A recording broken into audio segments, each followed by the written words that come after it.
जो लोग अपने घरों में पहुंच रहे थे, जो लोग ज़ख्मी थे, जिनके हाथों में मोबाइल फ़ोन से, वो जब पहुंचे हैं उन्होंने दोबारा जाकर अपने मोबाइल फ़ोन चार्ज किए, वीडियोस देखी, तो उसमें ऐसे मनाज़र सामने आ रहे हैं कि इंसान के रोंगटे खड़े हो जाएं। उस रात को जो कुछ भी डी चौक में हुआ उसकी माजी में कोई मिसाल नहीं मिलती। लोग इसको जलियांवाला बाग वाले वाक़े के साथ, जहाँ जनरल डायर ने बहुत सारे लोगों को घेर कर मारा था, लोग एहतजाज कर रहे थे, चारों तरफ से घेर कर जनरल डायर ने लोगों के ऊपर गोली चलाने का ऑर्डर दे दिया था। तारीख़ में ऐसा दूसरा कोई वाक़या नहीं मिलता और इस वाक़े को लोग उसके साथ तशबीह दे रहे हैं कि बहुत सारे लोगों को गोलियां लगी हैं। जो सहाफ़ी वहाँ पे मौजूद थे उनका ये कहना है कि लोगों के पीछे भाग भाग कर उनको मारा गया है और लोग अपनी जान बचाते फिर रहे थे। और कुछ इंटरव्यूज़ तो अब ऐसे सामने आए जिसमें लोग ये बता रहे हैं कि जिसको गोली लगती थी उसका जिस्म का वो हिस्सा ही फट जाता था, यानी बहुत हैवी फायरिंग हो रही थी। उमर अयूब ने हथियार के बारे में बताया, क्योंकि एक स्नाइपर राइफ़ल वहाँ पे जो एहतजाज करने वाले हैं उन्होंने एक स्नाइपर को पकड़ा था और उसके पास स्नाइपर राइफ़ल मौजूद थी।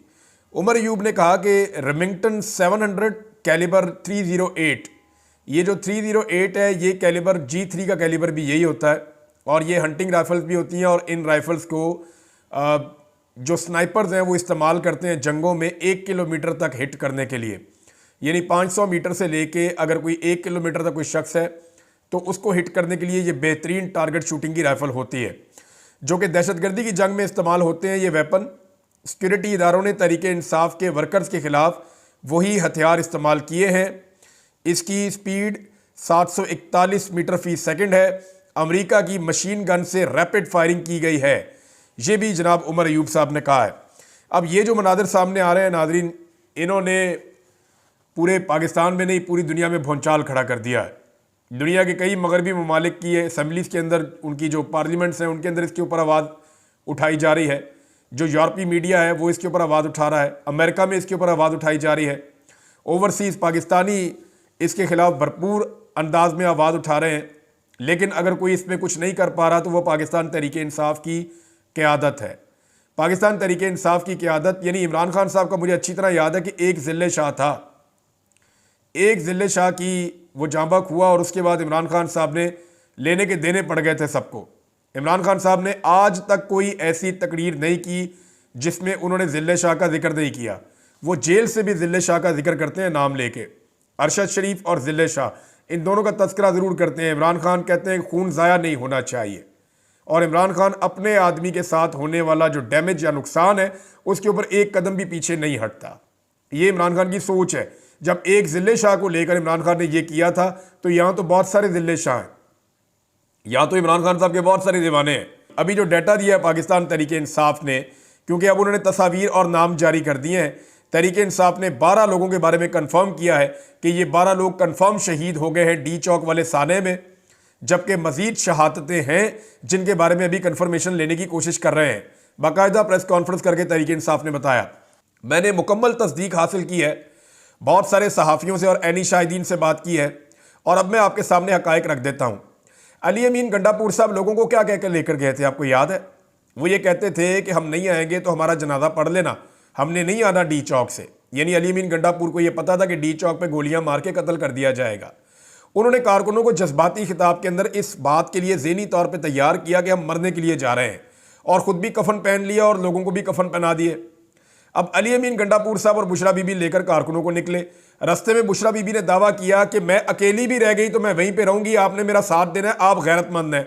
अब वो पश्तून तो गैरतमंद थे, वो तो वहां खड़े हो गए, उन्होंने तो गोलियां भी खा ली। अली अमीन गंडापुर जो मरने का दावा करके गए थे, अली अमीन गंडापुर नहीं खड़े हुए, वो बुशरा बीबी को लेके वहां से निकल गए।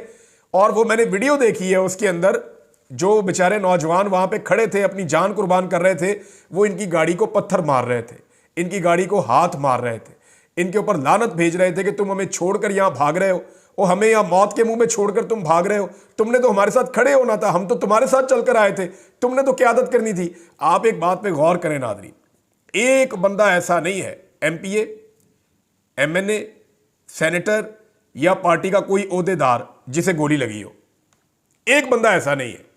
और भाई किसी बंदे को गोली लगती, किसी इंपॉर्टेंट आदमी को रोला तो डलता, ये सारे वक्त से पहले ही भाग गए। अब शेर अफजल मरवत साहब का स्टेटमेंट आया जी, सलमानी टोपी तो नहीं पहनी हुई थी अली अमीन गंडापुर ने या बुशरा बीबी ने कि वो गायब हो जाते। भाई वो गोलियों के सामने नहीं ठहर सके, तो उन्होंने तो पता नहीं पहनी हुई थी या नहीं पहनी हुई थी। शेर अफजल मरवत साहब के पास जरूर थी सलमानी टोपी, क्योंकि एक मखसूस वक्त के बाद वो वहां किसी को दिखाई नहीं दिए। मैंने मल्टीपल लोगों से पूछा कि जी वो वहां पे थे, उन्होंने कहा जी नहीं वो वहां से चले गए थे।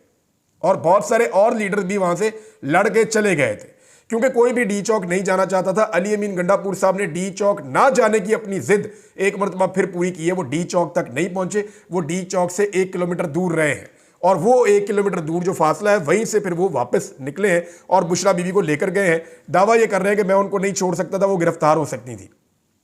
अब मामला ये है कि बुशरा बीबी फिर बताएं ना कि उनको जबरदस्ती ले जाया गया। कल अली अमीन गंडापुर साहब ने पॉलिटिकल कमेटी की मीटिंग के अंदर जानबूझकर बुशरा बीबी को ट्रैप करने की कोशिश की, ये कहते हुए कि अब आप बताएं ना कि मैं आपको जबरदस्ती लेकर गया था। तो उन्होंने इसका जवाब नहीं दिया। उन्होंने कहा यह बात मैं इमरान खान के सामने करूंगी, उन्हें यह बात करनी चाहिए। अब उनकी गिरफ्तारी की कोशिश कर रही है नैब, और वज़ीर आला हाउस भी गई है, और गिरफ्तार तो अल्टीमेटली उनको ये कर लेगा निज़ाम। क्योंकि अब मुझे कुछ चीज़ें बड़ी क्लियरली समझ आ गई हैं।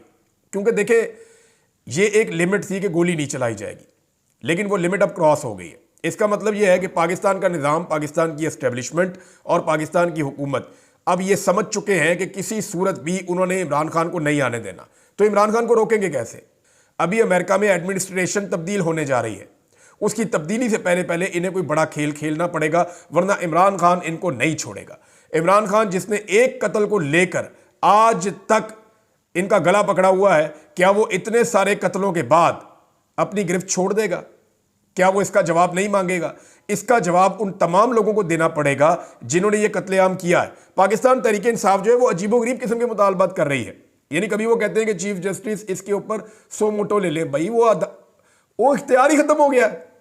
ये जो आईनी तरमीम की उसके बाद कानून वगैरह इन्होंने पास किया, जो इन्होंने गेम डाल दी है, अब चीफ जस्टिस कहां ले सकते हैं सो मोटो नोटिस?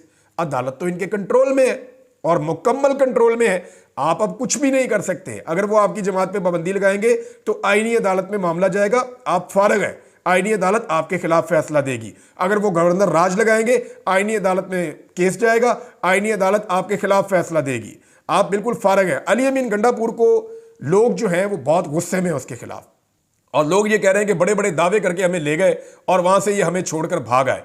अली अमीन गंडापुर ज्यादा कुछ ना करते, 2 लाशें ही अपनी गाड़ी में उठा लाते या जख्मियों को अपनी गाड़ी में डाल कर ले आते।